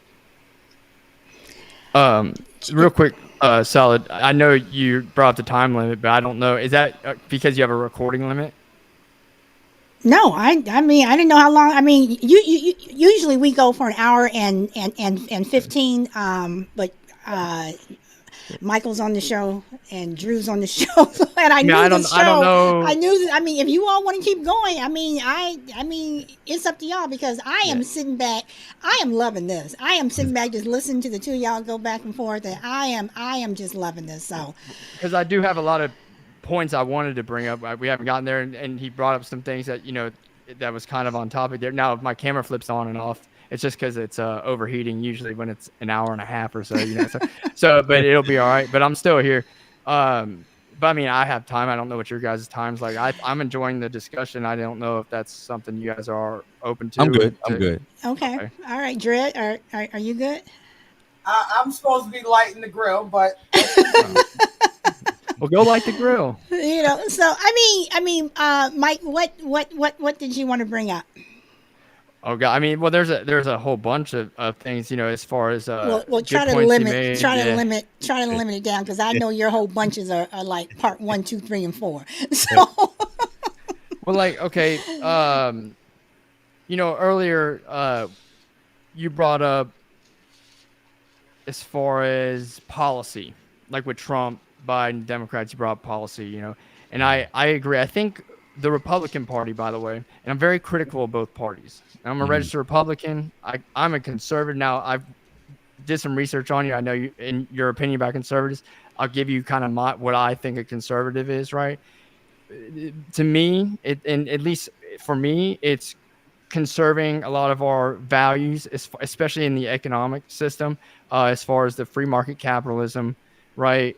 Kind of it goes back to the capitalist ideal, because that is what has kind of presented that American dream. Whether or not it's worked for everyone, right? It's still a proven fact that we have 50 million immigrants, okay, right now, that weren't born in the country. Those are people that not families of immigrants, right? These are people who immigrated here and were born in another country. We have like 5 times more almost than the next leading country. So there's a reason why people want to come here, whether it's because they have a belief they have that dream or it's a real dream can be debated. But, to me, being conserving individual liberties, okay, the things that this country was founded on. And, as far as I'm a conservationist when it comes to wildlife. I like to hunt, but I also have, that kind of conservationist mindset as far as maintaining, an ecosystem as well. Now, I'm not one of these climate crazy people at all, and that's a whole different debate. But, as far as a conservative, it's the conserving the fundamental principles, okay, but having them apply to everybody too. Like, I'm not saying, we need to go back to freaking 1860 here in the Constitution before the 13th, 14th, 15th Amendment. Absolutely not. Right? I'm here, and my belief is conserving the Constitution and protecting the Constitution, but as the Constitution is wholly written, right? Where it's Okay, everyone. So, Mike, can I just interrupt you for a moment? Go ahead. So, as a conservative, we'll put it like this: as a voting conservative, let me put it like that. Someone who votes conservative. Do you think the way the Republican Party is now is good for this country? And when I'm talking about the Republican Party, I have to throw in the Matt Getzes and the Marjorie Taylor Greens and the Lauren Bates. I have to throw in all of them because they're all part of the Republican Party. Do you think that they're good for what's going on? I mean, I think they are. I'm not going to say they're good or bad. I think that obviously they are not what you would expect in behavior-wise, right? No, I'm not talking behavior. I'm talking behavior. Okay, I'm sorry. Go ahead. I think you have extreme players on both sides that push an agenda on the extreme outliers, right? And at one point in time, this group's going to stick out, and then at another point in time, this group's going to stick out. Right. To me, you have the AOCs and what you refer to as like the squad, when they promote certain universal policies, right. And they kind of go with the extreme, or I would say Robert Reich, the former Department of Labor secretary, right. Like, he's real extreme. And then you have the people on the far right that gives you that kind of stereotypical what you would think of the far right and things like that. Are they good for the Republican Party? It's not a good look. I haven't read about it. I just saw the video, and if it's how it is, what Boebert did the other day, not a very good look, right? I'm not going to speak on it. I don't know a lot about it. I just saw the video. So, but, as far as are they necessary, you can make an argument they are, because, again, those extremes may have to then level, kind of offset and bring people. You have the majority of people are going to be more in the middle, I think, or, a little bit right and a little bit left. But what I think, as far as the parties, I think the fault of the Republican Party in history is not any racist policy. It's lack of attention to avoiding policy. When you go and look at history, Plessy versus Ferguson is a great example. When you had kind of a Republican Supreme Court at the time, I believe it was a 6-3 Supreme Court then. And what did that end up being? Well, you had a Republican Party that was priding itself on its civil rights actions, and then you have a Supreme Court that kind of just says, we're going to let the South do what the South does, let them govern themselves instead of enforcing the Constitution at that time, and they were a little bit lax. You had Herbert Hoover, who was the last Republican president to get the majority of the black vote, and it wasn't that he did anything bad, he just didn't do anything at all, especially when it came to acknowledging some of the needs in the black community in the South. And so, but I did a video on this. You guys can go take a look. I know I've seen the PragerU video. I didn't get into that, but I can go back, take the PragerU information out. But the Democratic Party itself and the platform itself has not changed since the Civil War. It has not changed. You go look, they were running on progressive tax rates back then. They were running on race-based issues. Okay. It's always been about race and class. And then they base economics based off race and class. The Republicans has been economics first, and the race, if it ties into it, good, bad, and different, we don't care. and it's still the same values. But Michael, those extremes, because I'm going to say it. I know Drew and Dre are probably going to give me the side eye. I am not an AOC fan. I'm not an AOC fan at all. Oh, I don't have an issue. I don't have an issue. So But I do have an issue with. I'm sorry. Go ahead. Go ahead. Real quick. I promise that I'm going to behave myself when I say this, but it's very funny that you say that you're not going to speak on Matt Gaetz and Marjorie Taylor Greene. You had no problem speaking on Joe Biden, so you just exposed your bias for the Republicans. What did I say about Joe Biden?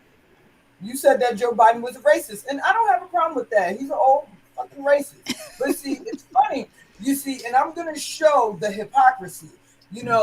Republicans and racist white people lost their shit because Barack Obama wore a tan suit, but Matt Gaetz is a pedophile, and Marjorie Taylor Greene decided that she was going to chase down a mass shooting victim.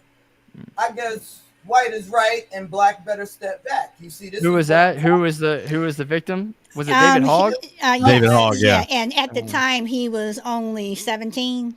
Yeah, she chased him and bothered him. Yeah, him and his mother. Yeah. I mean? How racism and we can try to dance around it and say it's financial and classism. It's racism because she has an awful lot to say about AOC, and hey, you don't she like does. AOC. She does. I mean, she does. I mean, and say about AOC, but she has no problem talking about Matt Gaetz. I have a whole video on my TikTok platform. She likes to talk about how the Democrats are grooming children, but cis-het white males are the ones that make up the largest percentage of crimes committed against children. She has nothing to say about that. She has nothing to say about the Republicans the Republican in West Virginia that said he's not going to strike down child marriage because it's a part of life. You see what I mean? You see? Yeah, I see. Yeah, but that's a whole to me, pedophilia in any freaking form is freaking unforgivable. Like that's, so. Yeah, that's what you're talking about with Matt Gaetz. She'd be very, very vocal.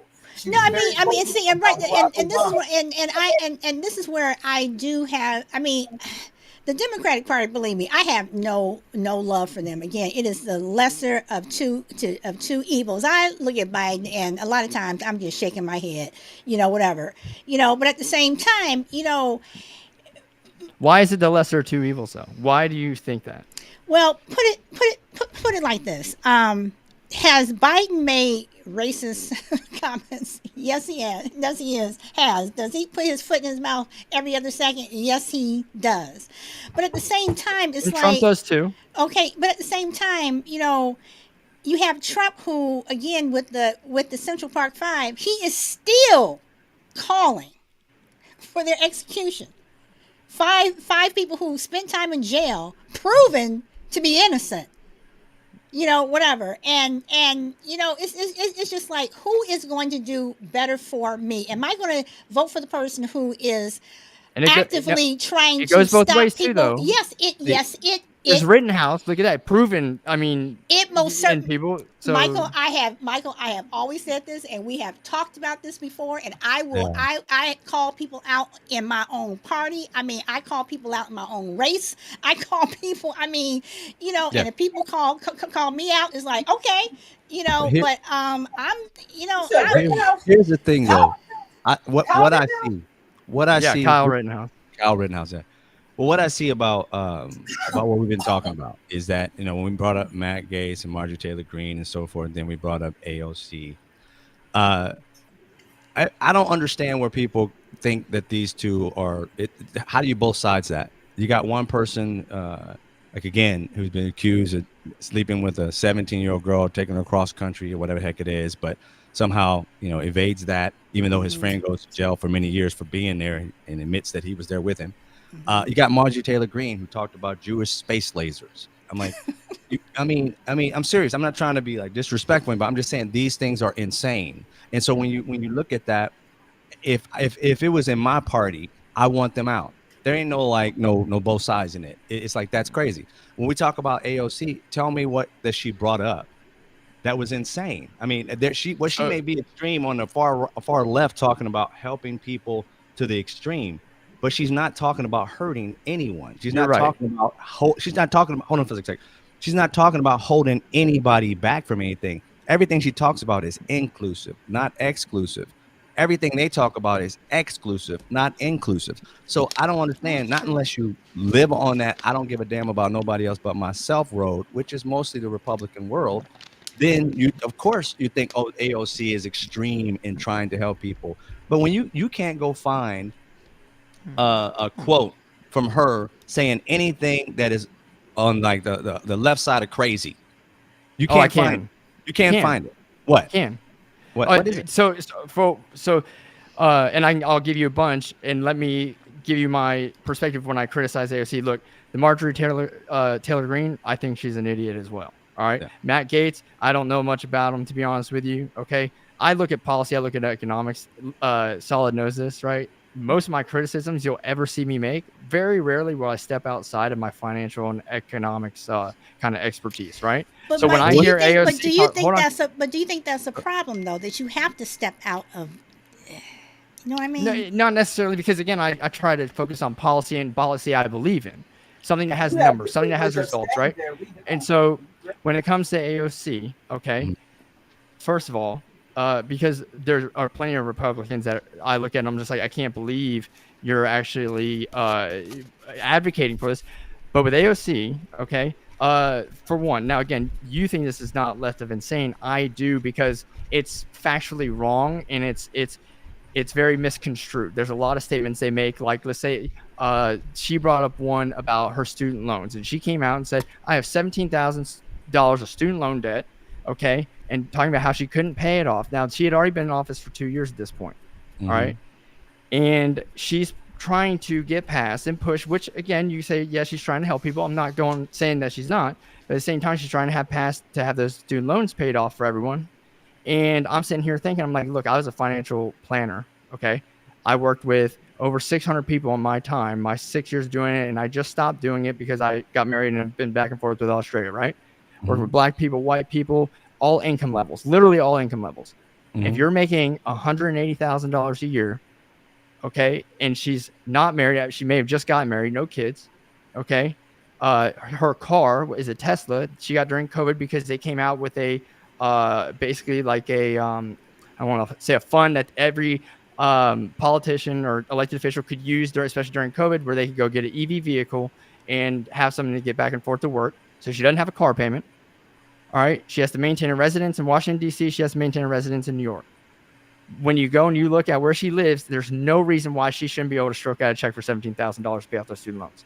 And it's a responsibility issue. So to me, okay, when she starts talking about economics, especially since she's supposed to be an economics major, and she knows absolutely nothing when it comes to economics. So my criticisms of AOC is not her intentions at all.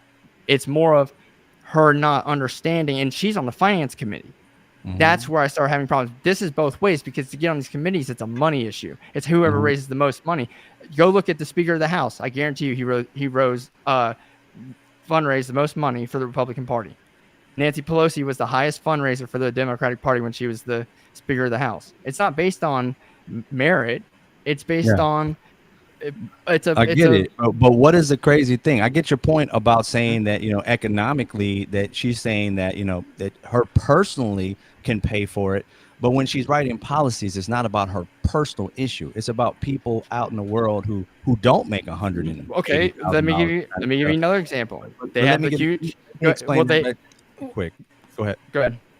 I was just saying, like, in that situation, I get it. I get what you're talking about for her specifically. But see, what I've noticed with a lot of Republicans, they go after AOC like they got a personal vendetta toward her when she's talking about bills for the American people.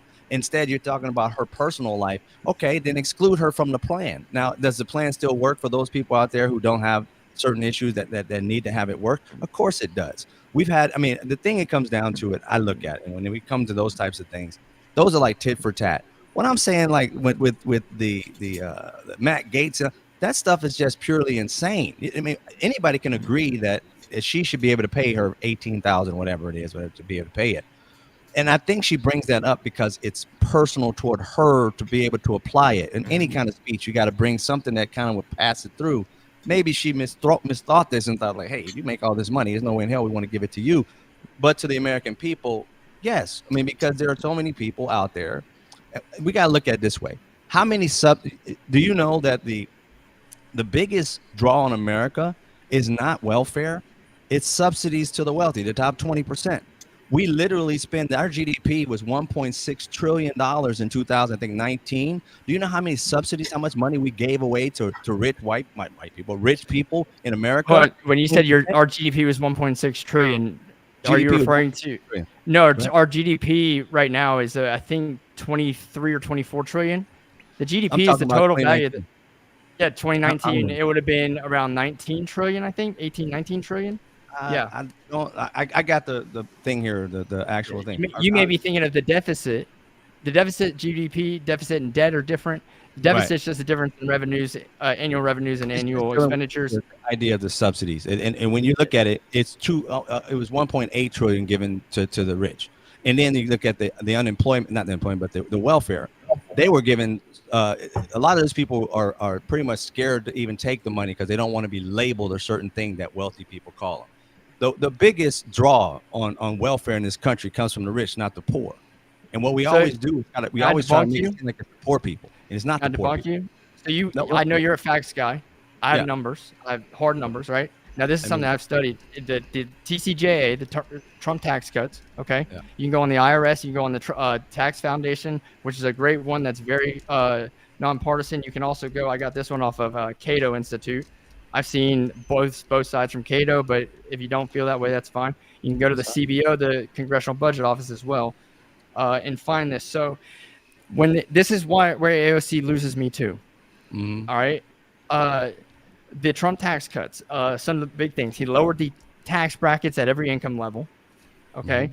He also he increased the child tax credit. I believe he increased the earned income tax credit as well. He didn't eliminate, but he implemented a standard deduction. He doubled what it was under Obama. So I think Obama was like $6,500 roughly for the standard deduction, which means when you do your taxes, you write that off your annual income.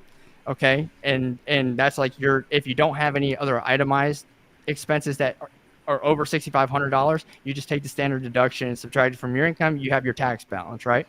Mm-hmm. He doubled that for individuals and then for married people. So if he did it to $12,500. Now this is all important.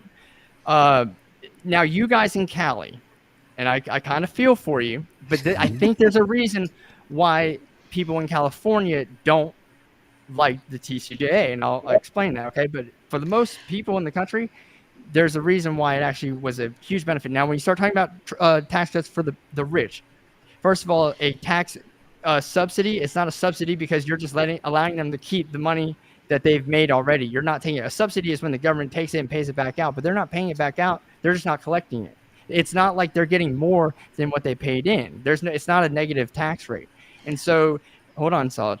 As far as his tax cuts, okay, Trump actually increased the amount of the number of taxpayers that reported, okay, and it increased the tax burden to the rich. Okay, the rich paid more in taxes under Trump as far as a share of the tax revenue after 2017, 2018, 2019 than the lower incomes. The reason why they say it was a bigger tax cut for the rich is because it did save the rich more money. Why? Because the majority of people in the bottom half pay hardly anything. I think the average income amount was like 3%. It's statistically, mathematically impossible to give you a 3% tax cut, okay, for the poor, and then the wealthy get a 4%, but the wealthy are still on the hook for 30% of their income, and now the lower incomes aren't paying anything. Everyone was made better off, except in California, because what he did was the state and local tax. He took it from, I think it was unlimited before, and that's how much people in California, in a high tax state, could deduct from their state income tax on the federal income tax, right? He capped it at $10,000, which means that now you had a $10,000 cap and you don't have a lot of other expenditures, so you still have to take $12,500 standard deduction. You now have to pay a lot more in taxes. And so, but if you actually look, the rich, especially the rich in California, New York, and high tax states, paid more in proportionate amounts under Trump and in dollar amounts, okay, than they did under Obama's tax plan. And so the tax, on average, okay, the tax thing, they just don't say this, but when you actually look how it worked, everyone benefited from that. The reason they say the wealthy benefited more is because the wealthy pay the majority of the taxes. Most people don't even pay a federal income tax. And that's what it's a joke. Of course they benefit more. You're going to benefit from something, a tax break, if you're the only one paying it anyway. Oh, okay, I'm going to interrupt you here because we are going on 2 hours. Yeah, we gotta we wrap are this up. we are going on 2 hours, but I will say you all, both of you, have brought up part 2, part 3, and I have been sitting down here writing down show topics. Yeah. You know that I would like both of you guys to come back on, but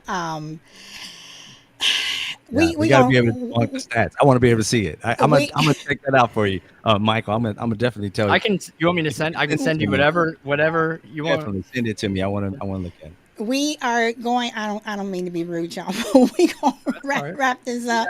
Yeah. But I have enjoyed this. When the show stops, I would like for you guys to hang around for just a minute because I have something to say to both of you. But Yeah. Dred, I don't know. I mean, I have thoroughly enjoyed this show, and Michael and Drew, I hope you guys have too. So, Oh, yeah. you know, so but everyone, thank you for giving up your Saturday and Michael your Sunday morning. Thank you very much, and I'd thank block the whole you. day for you.